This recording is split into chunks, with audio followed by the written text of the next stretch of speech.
mig meget til at komme her i dag. Så velkommen til alle sammen, også fra min side. Og jeg vil også sige velkommen til dem, der følger med på web, dem, der ser det på internettet. Så jeg glæder mig til at fortælle noget om de to åndelige verdener, som jeg kender til, og som jeg ved ligger bag alt fysisk liv her på jorden. For nogen vil det være en overraskelse, det jeg siger. Og for andre, så vil det ikke være det. Ikke så meget, i hvert fald ikke. Så lad mig præsentere mig. Jeg hedder Birgitte, og jeg er blevet 70 år. Undskyld, kan du snakke en lille smule højere? Ja. Jeg hedder Birgitte, og jeg er blevet 70 år. Og jeg blev frelst i januar 89. Håber det går.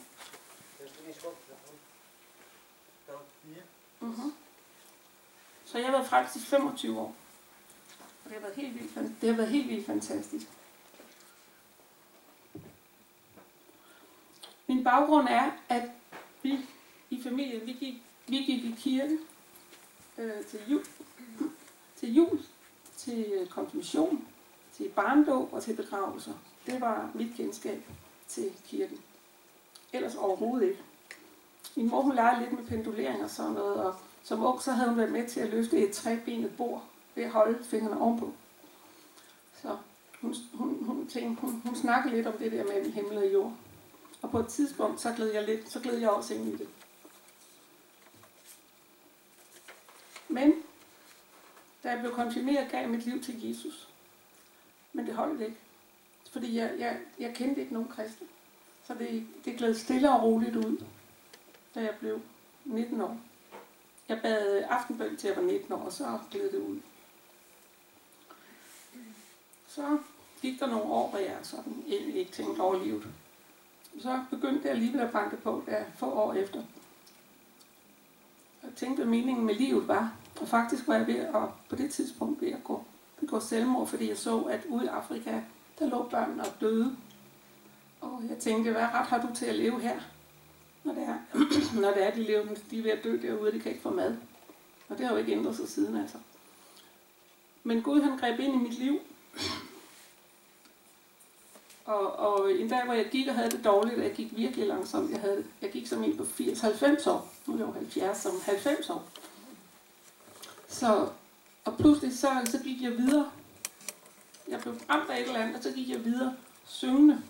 Og hvis ikke det havde været sådan, at jeg havde været så deprimeret, så ville jeg aldrig have kunne forstå, hvordan jeg kunne gå videre og synge, hvis ikke der var grebet ind fra Guds side. Og så gav jeg mig til at søge efter et eller andet. For jeg tænkte, der måtte være noget. Men jeg fandt ikke rigtig noget. I kirkerne, der snakkede det ikke om Jesus. De talte om alle mulige andre ting. Så tænkte jeg, okay, men så bliver jeg ateist. Men der var ikke noget at få. I flere år var jeg ateist. 5-6 år måske. Der var bare ingenting. Og så tænkte jeg til sidst, der må være mere, der må være noget, der har med Guds rige at gøre. Eller det tænkte jeg ikke. Jeg tænkte i hvert fald ikke Jesus. Det eneste jeg ikke tænkte, det var Jesus. Og så blev jeg rodet ind i en hel masse af Østens religioner. Og jeg endte med at komme på healerskole. Ikke for at lære heal, men fordi jeg havde læst i en bog, man ikke måtte meditere. Det kunne være farligt, man kunne få ødelagt sit liv af at meditere, hvis man ikke havde lært det. Det turde jeg ikke. Så jeg kom på healerskole, og der blev jeg involveret i alverdens ting. Alt muligt. Vi healede med hvad som helst. Og det virkede til synligheden. Og da jeg healede også på mennesker. Ja, de kom til mig, og jeg nedsatte mig som healer faktisk. Og så kom der engang et barn til mig. Han har været omkring 12 år. Og altså, så vanligt så virkede det, når jeg healede. Han fik det bedre. Men så kom han tilbage. Og så sagde han, at nu var der sket noget. Han havde godt nok fået det bedre. Han havde vist en voldsom hovedpine. Og den var væk nu. Men der var kommet noget, der var meget værre. Så blev jeg lidt betænkelig ved det, han stod og gjorde. Og så besluttede jeg mig for ikke at bede for hele på børn, men kun på voksne.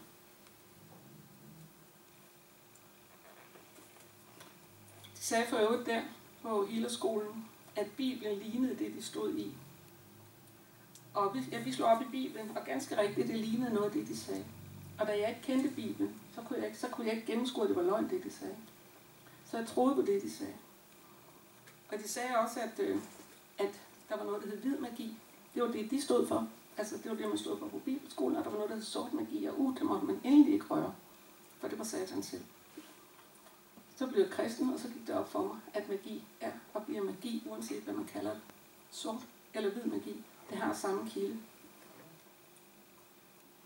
Ja. Så var der en, der inviterede mig med ind til en lille kirke. Jeg havde det meget dårligt. Jeg skulle stille, så det var jeg ked af. Så jeg var en gang til på selvmordsrand, og den gang var det virkelig alvorligt. Og så hende, der havde taget mig med ind på den Healerskole, hun sagde, at hun kendte et lille sted, hvor Jesus var. Men for os er Jesus en mester, han er ikke Guds søn. Jeg besluttede mig for at tage hende med, fordi jeg havde tid til at tage med hende, for jeg havde tid til det, og der fik jeg et møde med den levende, opstandende frelser Jesus Kristus. Han gennembrød fuldstændig mit indre liv. Opfra, der så jeg opfra, og så ned, der var der et tæppe, der revnede opfra og ned. Og senere fandt jeg ud af, at det netop var det, der skete, ja, den dag, at Jesus opstod fra graven. Så det var fantastisk, og der skete mange ting inden i mig. Så jeg tog faktisk imod Gud, inden vi blev kaldt frem, eller mod Jesus, inden vi blev kaldt frem. Så gik jeg frem og tog imod ham og omvendte mig fra det, jeg havde været involveret i. Og så satte jeg mig ned. Og så blev der kaldt frem en gang til, om der var nogen, der ville døbes med Helligånden. Hvad? Er der mere for mig frem igen? Og så blev jeg døbt med Helligånden. Og jeg sagde kun to ord, men det var helt fantastisk at opdage, at når jeg brugte de 2 ord, når jeg kom hjem, så fik jeg fred ind i min sjæl. Jeg talte i tunger, og jeg anede ikke, hvad jeg talte om. Så fik jeg at vide, at jeg talte hemmeligheder med Gud, og det var et engelsprog, eller det var et menneskesprog, som jeg ikke kendte.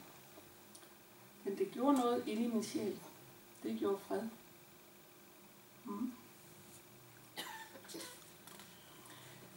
Ja.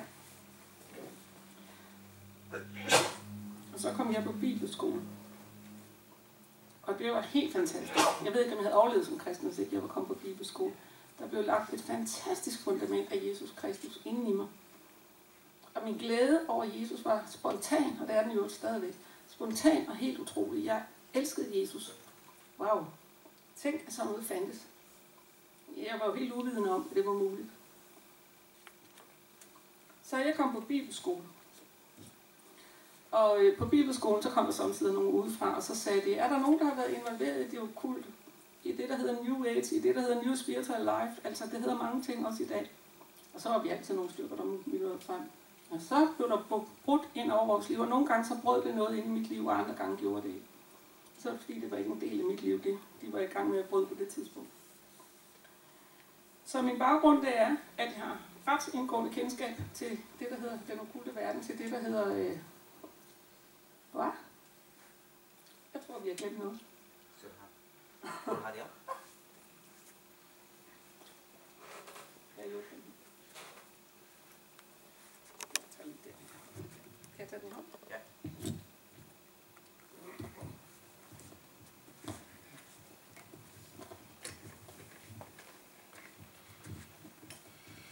Jeg har skrevet en bog, der hedder Svæve over vandene. Den har jeg desværre ikke med.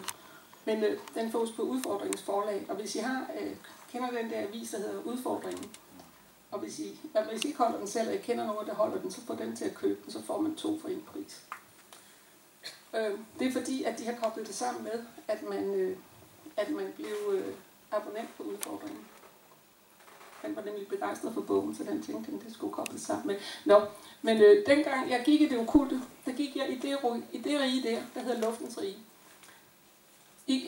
Jeg løber lige det hurtigt igennem. Guds rige, det er et sted, hvor der er ild, der er kraft, der er Guds herlighed, og kun Gud kan være der. Gud Fader, Sønner og Helligånd kan være der. Men mennesker kan ikke være der. De ville dø, hvis de kom ind i det der. Der er ild, det er flammende ild. Det er så lyst, så vi kan ikke være der. Så det er uden for skabelsen. Så skabte Gud, han fødte en søn, Kristus, og han er førstefødt forud for al skabningen. Vi er skabninger, men Kristus er førstefødt søn forud for al skabningen. Han har det fuldstændig den samme natur, som Gud har. Og Helligånden arbejder på samme måde igennem Kristus, som han gør igennem Gud. Så uden for skabelsen, før selve skabelsen, er de. Så har jeg skrevet himmerige. Det er selvfølgelig også Guds rige. Men det er jo for at adskille, så man kunne se, at der var en forskel. Så himmeriget der, det er også Guds rige. Og her skabte Gud. Her skabte Gud engle. Her skabte Gud også mennesker. Men der, i det rige der blev ærkeenglen Lucifer skabt. Og det var ham, jeg troede var en lysets engel, da jeg kiggede det okulte. Han blev skabt derinde. Men så ville han selv sidde, han skulle passe på Guds trone og værne om området deroppe. Han ville selv sidde på tronen, og så røg han ud. Så smed Gud ham ud af himlen. Så han blev smidt herned. Og så skiftede han navn. For man hedder, man hedder det, man er. Altså navn og identitet hører sammen faktisk her. Så han hedder Satan, han hedder Fanden, han hedder verdens forfører, den der slår verden med blindhed. Løgneren, bedrageren. Og så har han fik ret til at herske over det område her. Og så fik han ret til at herske over det område, hvor vi hører til den fysiske jord. Derfor har han ret til at herske over mennesker. Derfor, da mennesker i sin tid gik her i Edens have, der var de tæt på Jesus. Nært relationsforhold og kærlighedsforhold. Men de lyttede til slangen. De lyttede til Satans tale. Selvom Gud havde sagt dem, de skulle ikke spise af træet til kundskab om godt og ondt. Så gjorde de det alligevel, fordi de blev bedraget. Han sagde nemlig Satan, det skal du ikke regne med. Mundt er sådan. Så de tog af det, og så røg de også ud. Og de røg sig herned. Ned på jorden, hvor vi er i dag.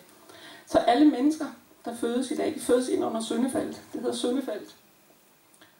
Og det Gud han så gjorde, det var, at han i sin store kærlighed, fordi han elsker os. Vi er hans skabninger. Så sendte han Jesus til jorden, for at dø i vores sted. Nu tror jeg fortsætter herhen. Så har I et billede af det, jeg taler om nu.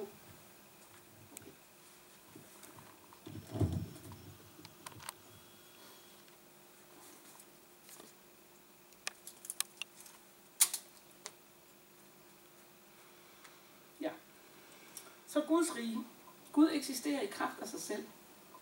Vi har en kilde bag os. Vi er skabt af vores forældre. Men Gud eksisterer. Han eksisterer i kraft af sig selv. Der er ikke en kilde bag ham. Han er kilden til alt, også til sit eget liv. Ja. Det er ikke noget, vi bare kan forstå. Der står i Bibelen, at det er ved tro, vi forstår. Når vi lader ham komme ind i vores hjerte, så tror vi. Og selve skabelsen, den finder sted i Kristus. Kristus, Guds søn. Gud er selv Gud, han er stadig uden for skabelsen. Men Kristus, han førsteføder Kristus, og det taler han ind i Kristus. Og nu kræver der åndelig bedømmelse her. Altså nu skal vi virkelig, vi kan ikke tænke os frem til det. Vi skal virkelig lade Helligånden komme til og give åbenbaring. Han talte ind i ham, og så blev skabelsen til. Ja.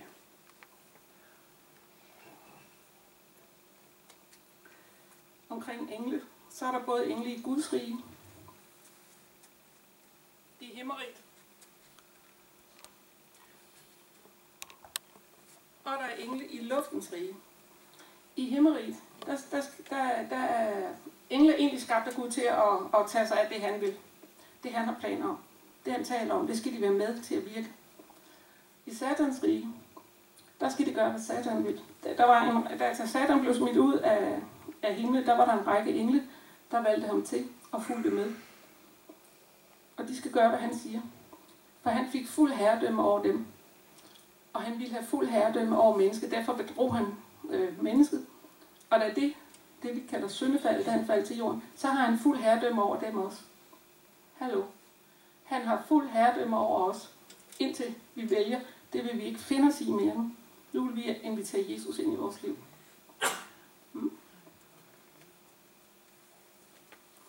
Guds engle, der er jo et engle til stede her. Guds engle er involveret i helbredelse, i frelse, i udfrielse, i alt, hvad Gud han planlægger. Det er der ofte engle involveret i. Og en gang jeg stod i en forsamling, hvor der blev bedt for en ung pige, så jeg så en engel, der satte sig på og hældte en krukke med olie ud over hendes hoved. Og så sagde Helligånden, at jeg skulle hen og fortælle hende, hvad jeg havde set. Og det gjorde jeg. Og så sagde hun, det var godt nok godt, du kom. For jeg kunne godt mærke det. Men Satan sagde til mig, det er løgn, det passer ikke, det er indbildning. Så jeg er glad, at du kommer og fortæller mig, at du så, hvad det skete også. Jeg var i Israel for et år siden, og der var jeg faktisk lidt i tvivl, om jeg skulle tage ned på grund af krigen, der var nært forestående mente. Så jeg spurgte Gud, hvad skal jeg, skal jeg tage dig ned? Er det i orden, eller er det farligt? Så fik jeg et syn af en kæmpe jumbojet, og så jeg den største engel, jeg nogensinde har set. Den holdt simpelthen den der flyvemaskine op i luften. Den var kæmpe stor. Så tænkte jeg, okay, du kommer i hvert fald helskindet derned. Men det også det gælder for hele selve turen. Og det besluttede jeg mig så for, at det gjorde det. Og det gjorde det så også. Ja. Ved en begravelse, der så jeg fortæller lige lidt om engel. Ved begravelse, der så jeg en engel, der stod, en stor engel, der stod, dem der pårørende, var ligesom inde i englen. Den var så stor, så de var alle sammen inde under dens, ikke bare dens vinger, men inde under. Englen var så stor, så de var omsluttet af englen. Og de sagde, at de kunne godt registrere, at der var en utrolig fred. Jeg blev ringet op en gang af en, der spurgte, om jeg ville bede for hende. Hun skulle til Aarhus Lufthavn der og hente sin datter. Det var snestorm udenfor, hun skulle alene afsted. Og hun var faktisk noget betænkelig. Så jeg bad for hende, og pludselig så fik jeg et syn. Og jeg så, at op ad den ene side på midterstangen, og så på hver sin side af bilen, der stod tre engle op, og der var stormen, den kom herfra. Den stod op imod. Og senere, jeg blev sådan ved med at bede, så senere så jeg endnu et syn, og der så jeg, at de to engle, der havde stået her, de havde sat sig hen på køleren, og så svinget med benene. Det var kun den midterste, der stod der, så det blæste ikke så meget mere. Ja. Og så fortalte hun, at hun havde haft en utrolig fred inde i bilen. Hun havde ikke været bange et øjeblik, og hun måtte køre hjem uden datteren, for flyet kunne ikke lande på grund af snestormen. Men hun sagde, jeg var bare så meget i ro. Så der var virkelig engle. Ja. Jeg vil godt tale lidt om Satans karakter. Satans karakter, det er, at han gjorde oprør mod Gud, som jeg nævnte. Men overfor mennesker, så giver han sig ud for at være lyset til engle. Og det var sådan, jeg så ham. Jeg så faktisk engle. I det rige. Og de virkede lyse i riget dermellem. I luftens rige. Og i forhold til jorden, så er der altså en åndelig dimension, der er meget, meget lysere end vores. Vi lever i åndeligt mørke. Ikke fysisk mørke, vi har solen, der går op og ned, men åndeligt mørke. Og i luftens rige, der er altså mere lys, end der er her. Så jeg lod mig også narre af, at der var nok mere lys der. Og der er mange, der siger, så må det jo være livet, fordi det er jo mørkt hernede. Så det er det ikke. Men det troede jeg, det var. Satan, han bliver kaldt, Satan og hans håndlanger, de bliver kaldt dem, der har der åndelige magt og autoriteter og hersker i denne mørke verden. Og de kaldes en hær af onde ånder i himmelrummet. Og de kaldes en videre herskeren over luftens rige og denne verdens tidsånd, ja, og denne verdens Gud. Det var det, der blev klistret på ham, eller det var det navn, han fik. Derfor i dag, når mennesker de beder til Gud, og tror, det er himlens Gud, for det troede jeg søgte faktisk himlens Gud, så har jeg bedt til Satan. Ja, det var ikke så godt, da jeg opdagede det. Men heldigvis, så kan man omvende sig. Heldigvis, så kan man blive udfriet, og heldigvis, så kan man stå og genoprette. Ja. Så Gud besluttede også at skabe mennesket, og han skabte mennesket i himmeriget. Og det røg sig ud i luftens rige, faktisk helt ned på jorden, og kom under Satans herredømme. Og så var mennesket uden Gud i verden. Mennesket var uden Gud i verden. Når mennesker oplever, at de er meget ensomme, og de føler sig fortabte, så er det derfor. Fordi de er uden Gud i verden. Fordi den nære kærlighedsrelation, som de var vant til, da de gik i Guds rige, den forsvandt. Og der er ingen kærlighed i Satan. Jeg vil gerne lige fortælle lidt om menneskets blod. For det har betydning for, hvorfor Jesus skulle dø for os. Hvorfor hans blod betyder noget i forhold til os.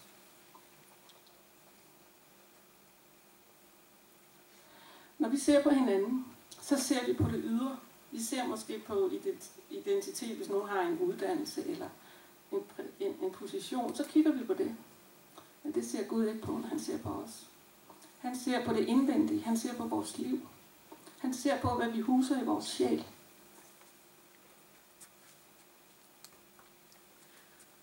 Og indtil vi siger ja til Jesus, så er vores sjæl, det får al sin føde fra det område, der hedder luftens rige.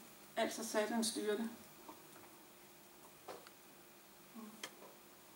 Men når Gud ser på os, så ser han på menneskets sjæl, han ser på dig og mig. Og så kigger han. Hvad er det nu med den der sjæl? Jo, der skete det, dengang mennesket blev smidt ud fra Guds rige. Så blev deres liv forurenet med Satans liv som kilde. Han blev herre over, og derved blev han også deres. Så kom kilden til liv også ind derfra. Så hans menneskers blod blev forurenet. Sjælen er i blodet. Det er livet, det er livet, det er livet. Det er vores liv, det er det, der er i vores sjæl, og sjælen er i blodet. Så Gud han kigger på, hvad er det? Hvad ser jeg, når jeg ser på dem? Hvad er det for noget blod? Hvad er det, jeg ser inde i det blod? Når mennesker har sagt ja til Jesus, så er de dækket af Jesu blod. Det var derfor, han skulle udgyde sit blod. Sådan, at vi kunne få lov til at stå frie. Helt frie.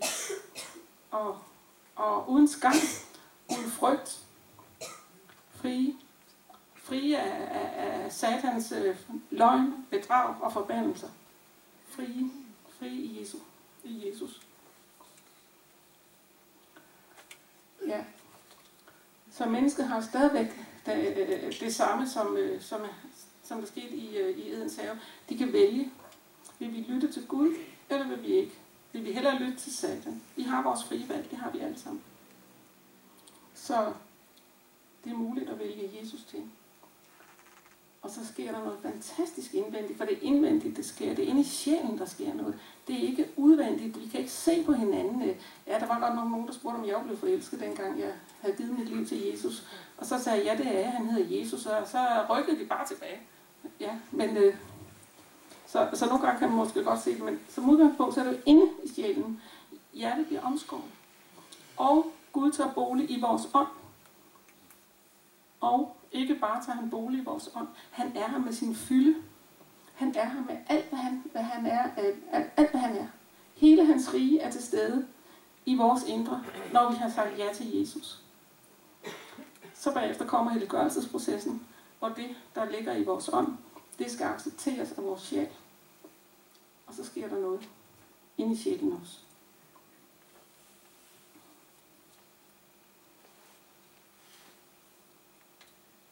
Ja, jeg vil gerne sige, at i den åndelige verden, der ved man godt, hvem der er kristne. I den åndelige verden, der ved de, om det er kristne mennesker, det står overfor eller ikke. Fordi de kan også se ind på blodet. De kan godt se, hvem det er, de står overfor. Og de lærer også at kende de mennesker, der siger gå. Det betyder ikke, at mennesker ikke kan komme under angreb. Men de er ikke under angreb på samme måde som mennesker, der overhovedet ikke aner noget om deres autoritet i Kristus, og som ikke forstår, at Jesus lever i dem. Dem gør de alt, hvad de kan for at jorde. Og vi kommer til lige at se efter pausen omkring sjælen, og hvordan det kan gå til, og hvad vi kan gøre ved det. Sjælen er udødelig. Sjælen har evigt liv. Og den kommer enten til at gå op eller ned. Jeg skal sige, at jeg har været begge steder. Jeg fortæller om det lidt senere. Jeg har været i himlen, men jeg har også været omkring helvede. Og der er godt nok forskel. Ja. Så sidder du måske og tænker, jamen hvad er synd? Jamen, Jesus siger, synd, at de ikke tror på mig.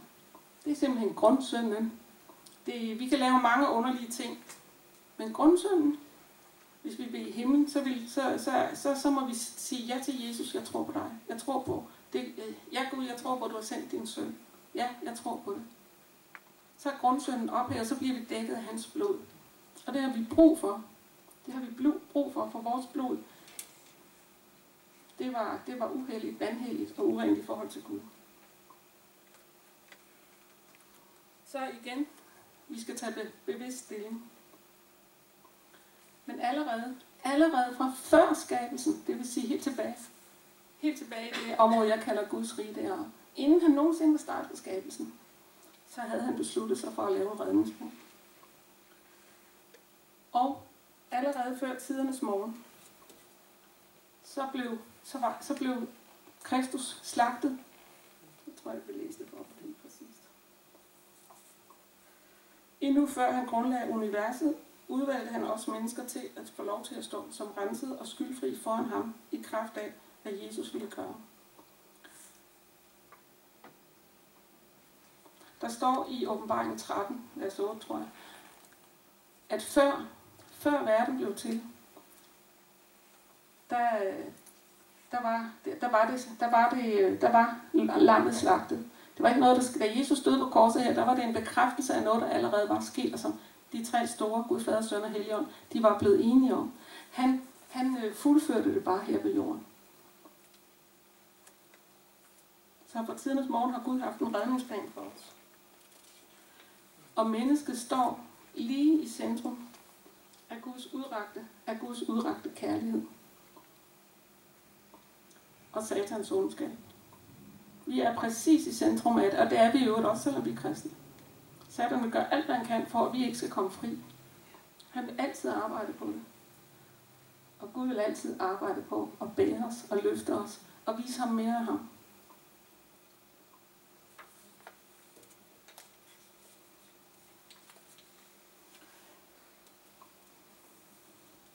Så selvom mennesker, de er faktisk åndeligt døde.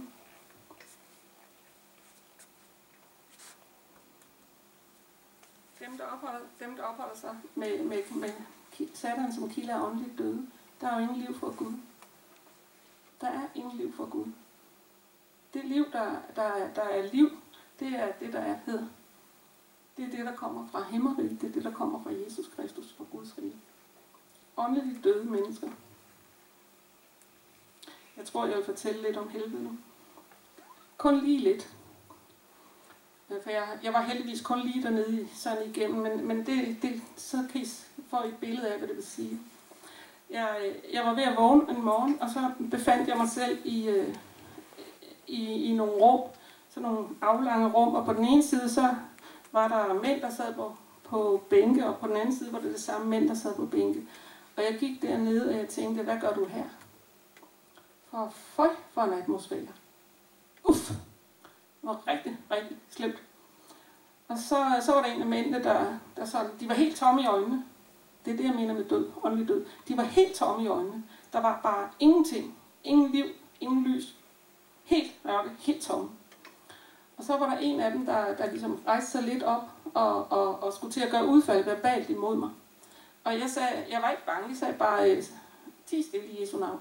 Så faldt han sammen.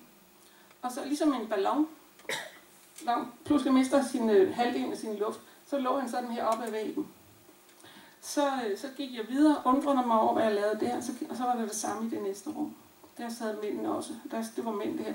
Var helt uden liv, helt uden liv. Åndeligt døde. Jeps, jeg var heldigvis ikke videre. Jeg har sagt til Gud, du må ikke sende mig til helvede, det kan jeg simpelthen ikke bære. Jamen himlen, det er fint nok. Så det fortæller jeg om senere. Men altså den der åndelige død, det er reelt. Altså der er en realitet bag.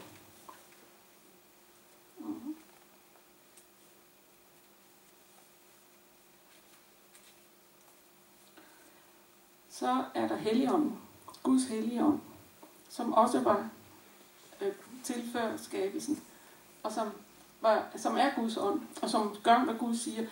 Hvis man forestiller sig, at Gud han er arkitekten, og så er Jesus, han er huset, og så Helligånden, han er den, der sørger for, at alting kommer i orden i huset.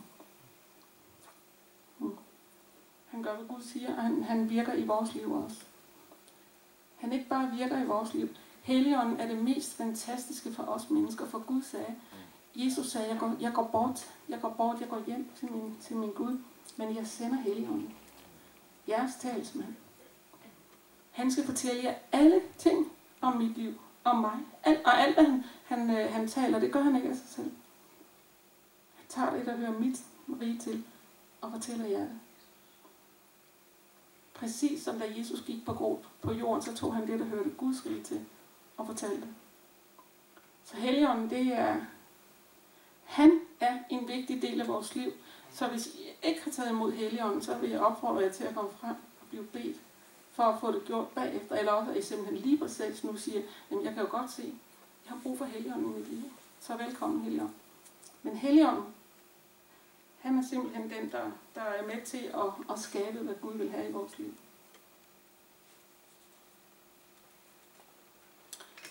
Omkring overnaturlige hændelser. Hvad er nu det for noget?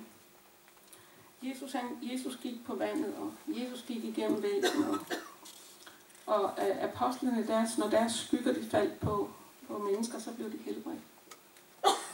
Og nogle de hentede bælter, som nogle af de apostlene havde gået med, så blev de også helbredt. Hvad er det egentlig, der sker? Og det er sådan noget også sket af. Ja. Det ikke bare kan ske, det sker. Det menneske, der er fyldt med Guds Helligånd. Årsagen til det er, at Helligånden simpelthen er over det fysiske. Det fysiske skal underlægge sig det åndelige. Det kan ikke lade være, altså det har ikke lov til at sige, jamen nu hævder jeg mig selv. Nej, når det åndelige er i nærheden, så er det det, der er i fokus, det er det, der er levende, det er det, der virker. Og det er også årsagen til, at Jesus for eksempel kunne gå på vandet, at han kunne gå igennem væggen. Fysiske ting har ingen betydning, hvis du er fyldt med Guds ånd. Hvis du er levende, fyldt med Guds ånd, så kan du gå på vandet. Ikke fordi du er noget særligt, men fordi ånden er i dig. Der står også, at vi skal herske. Dyrene står der. Men også, at man kan sige til naturen, hold op med at regne altså. Det har jeg faktisk gjort det på gangen. Det virker. Ja. Den kristne går galt i byen. De siger, vi er jo bare mennesker. Jeg kan godt forstå, at Jesus kunne. Han var jo Guds søn. Men han blev født her på jorden af en kvinde. Helligånden var godt nok hans far, som gav liv til ægget i Marias liv. Men han blev født her på jorden. Fuld menneske og fuld Gud. Og hvad var det så, der skete? Jo, så modtog han Helligånden. Og for at leve det liv, som Gud vil have, så må vi modtage Helligånden. Ja. Og hvis vi eftersøger det, altså virkelig siger ja her, ja her, ja her, ja Jesus, ja Jesus, ja Jesus, uden alle vores argumenter for, hvorfor vi mener det er anderledes, så vil fylden af hans nærvær begynde at træde frem i vores liv. Ja. Og så kan vi sige til havets bølger, hold op med, vær stille, ligesom Jesus gjorde. Det er virkelig muligt. For det åndelige hersker over naturen, som er det fysiske. Det er noget, vi ikke sådan kan fatte og forstå. Vi må bare acceptere, at det er sådan.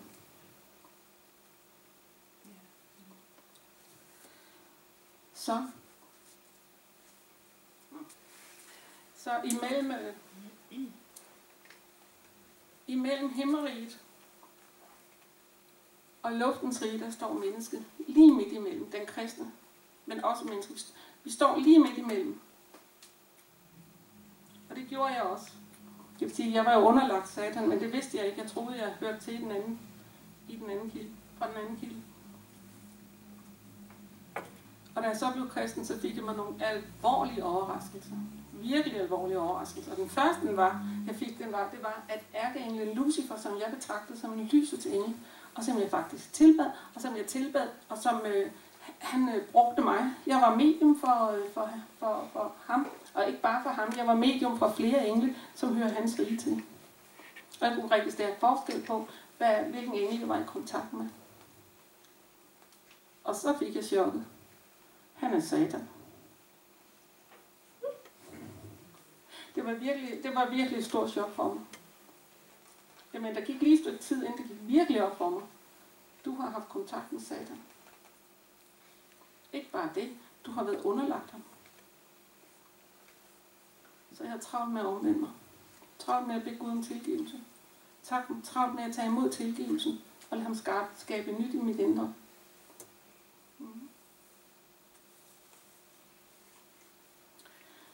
På bibelskolen, der var jeg slugte simpelthen Guds ord. Jeg sugede det til mig. Og så ringede jeg hjem til præsten, og så sagde jeg til ham, det er fantastisk. Men jeg var kun lige kommet i gang med at skulle fortælle ham, hvor fantastisk det var at gå på bibelskole. Så kom der ovenfra et enormt tryk. Pop! Så kraftigt, at jeg gik fysisk i knæ. Og min overraskelse var, at jeg genkendte den åndelige realitet, der var bag. Det var dem, jeg havde kommunikeret med tidligere. Men nu er de i gang med at slå mig ihjel, hvis de kunne. Og så afsluttede jeg samtalen ret hurtigt, og så gik jeg tilbage dagen efter, for der skete simpelthen så meget i mit liv, altså, som jeg bare glædede mig over at dele, og jeg vidste, at han ville gerne høre. Så jeg gik til telefonen igen, og så gentog det sig. Pang! Bare med endnu større kraft, og jeg blev simpelthen forskrækket. Så jeg gik ud til, så lagde jeg rørt, vi blev færdige, så gik jeg ud til lederne og sagde, jeg tør simpelthen ikke at fortælle om Jesus mere. Men da jeg hørte mig sige det, så tænkte jeg ikke at tale om, at det jeg har været i kontakt med tidligere skal stoppe mig for at tale om Jesus. Så jeg sagde, hvad gør jeg? Jeg var nyfrelst, og anede ikke, hvad jeg gjorde.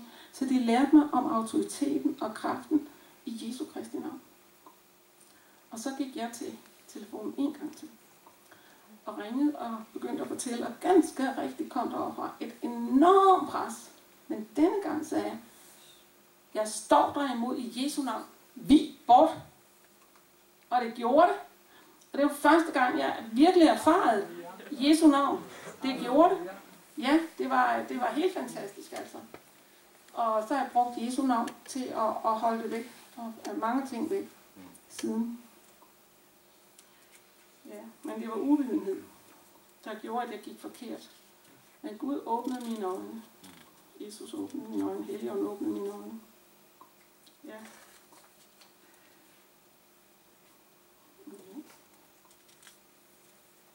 Jeg vil også sige, at da jeg blev kristen, så fik jeg det umiddelbart godt indeni. Jeg var på selvmordsvang. Så det var helt utroligt. Det var simpelthen sådan her. Jeg kom sådan her, og så gik jeg ud sådan her. Og det var ikke sådan, at alle problemerne var løst. Bare slet ikke. Og vi blev jo også skilt, for han ville ikke have noget med Jesus at gøre. Men det var ikke derfor, vi var i skilsmisse, men han ville i hvert fald ikke det. Så selvom jeg fortalte om den fantastiske forskel, det var med Jesus, så sagde han, jeg tror ikke på det, jeg vil have noget med det at gøre.